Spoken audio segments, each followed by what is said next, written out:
In August of 2003, Madonna kissed Britney Spears on the VMA stage. Then she kissed Christina Aguilera. The internet, which barely existed in the form we know it, lost what little mind it had left. It's one of the most replayed moments in pop music history. But here's what nobody tells you. While Madonna was kissing the two pop princesses on stage at Radio City, the song, actually sitting at #1 on the Billboard Hot 100 that night, belonged to none of them.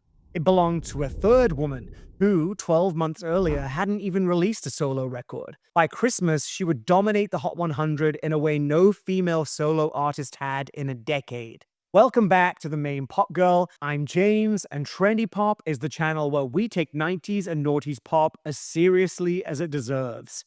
We've reached 2003. This is the year the changing of the guard happened twice. The teen pop princesses we crowned in '99 had aged out of the schoolgirl skirt. They were 21 and 22, and a brand new diva walked in through a door nobody was watching. Two things broke between 1999 and 2003: the album and the gatekeeper. iTunes launched its store in April. The 99-cent single instantly torched the multi-platinum album business. Napster had wounded the labels in 2000, but iTunes was the kill shot. Suddenly, the metric that mattered wasn't physical units sold. It was Hot 100 weeks at #1. And the women who'd ruled the late 90s were no longer the only pop conversation in the room.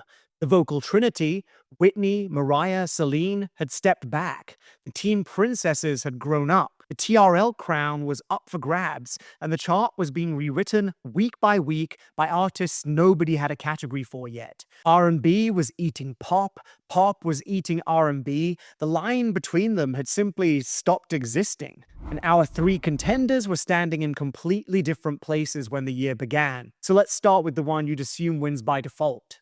Quick heads up, we're doing this for every single year from 1990 to now. So if you don't want to miss the year of your first kiss, your first breakup, your first heartbreak album, hit subscribe and ring that bell. In 1999, Britney Spears did something specific. Before her, the female pop blueprint was a grown woman with a 5-octave range. The voice was the product.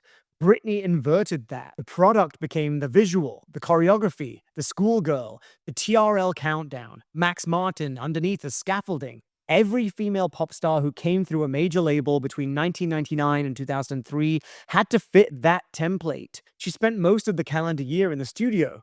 The album we now know as In the Zone wouldn't drop until November 18, which meant, in chart terms, Britney spent 10.5 months of 2003 not on the chart at all. The lead single, Me Against the Music, with Madonna, was released in late October. It peaked at number 35 in America. Number 35 for a Britney Spears single featuring Madonna. A year earlier, that would have been a career-ending number. But here's the case for Britney in 2003, and it's a real one. The VMA performance and the kiss became the most photographed pop moment of the millennium up to that point. She walked into Radio City alongside Madonna and walked out the center of every magazine cover for 2 solid weeks. In the Zone debuted at #1 on the Billboard 200 the moment it dropped, and Toxic was already finished, sitting in the can, waiting for a January 2024 single release. The case for Britney in 2003 is The Kiss, the #1 album, the single sitting on a shelf called Toxic with January written on the side. The Britney era didn't end in 2003. It reloaded. In 1999, we said Britney was the performer and Christina was the singer. In 2003, Christina ran with that hard. She entered the year on the back of Stripped, which had dropped late in 2002, so technically Stripped is a 2002 album, but anyone who lived through 2003 will tell you it was a 2003 album. And the single trajectory speaks for itself. Beautiful was the era definer. It hit #1 in the UK in February, her 4th UK #1, and became the number 16 song on the Billboard year-end Hot 100 in America. She walked into the Grammys and won Best Female Pop Vocal Performance for it, her first Grammy for solo singing, the category she'd been winning the unofficial version of since 1999. And she didn't stop. Fighter came in March, the rock-leaning one with the marching drums, number 79 on the year-end Hot 100. And Can't Hold Us Down with Lil' Kim came in summer, number 67 on the year-end chart.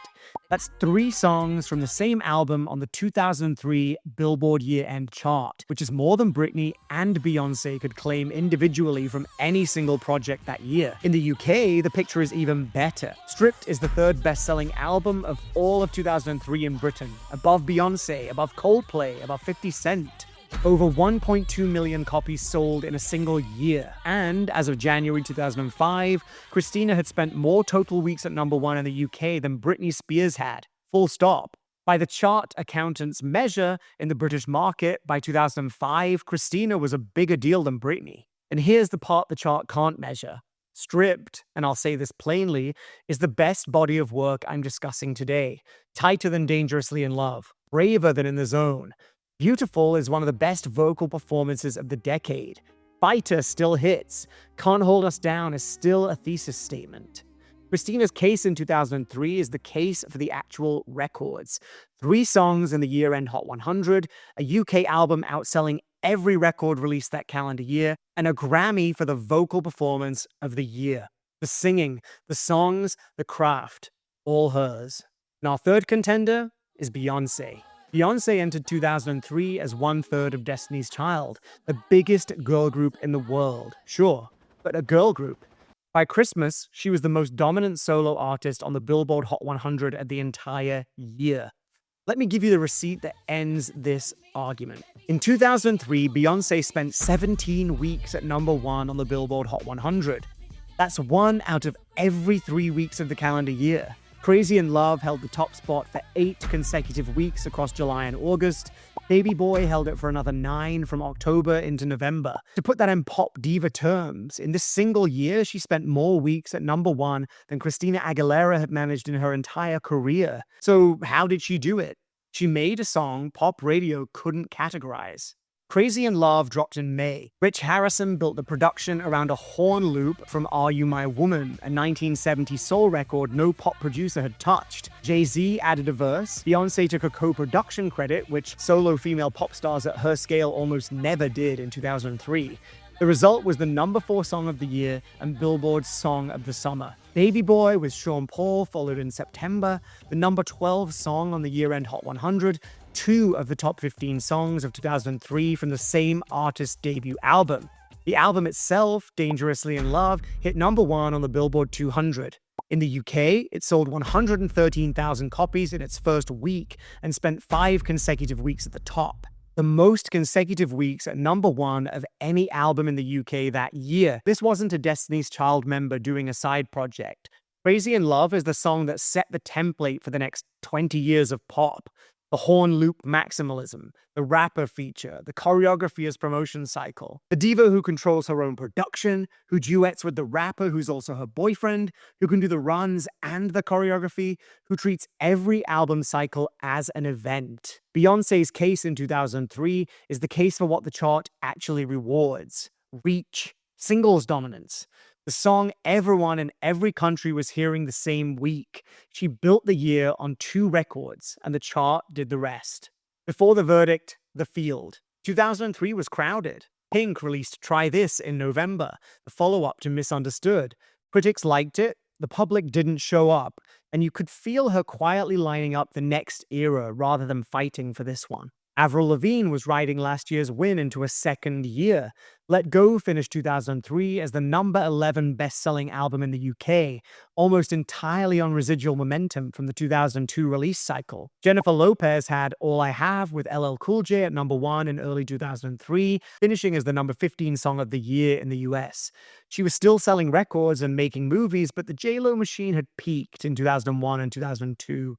And 2003 was the year you could kind of feel it settling. Madonna released American Life in April. The American reception was rough. Sales underperformed, and she pulled the title track's video herself in the early Iraq War moment, a reading that played badly in a country still raw from the invasion. But in the UK, she had 3 top 10 or thereabouts singles off the album, and her 8th UK #1 record.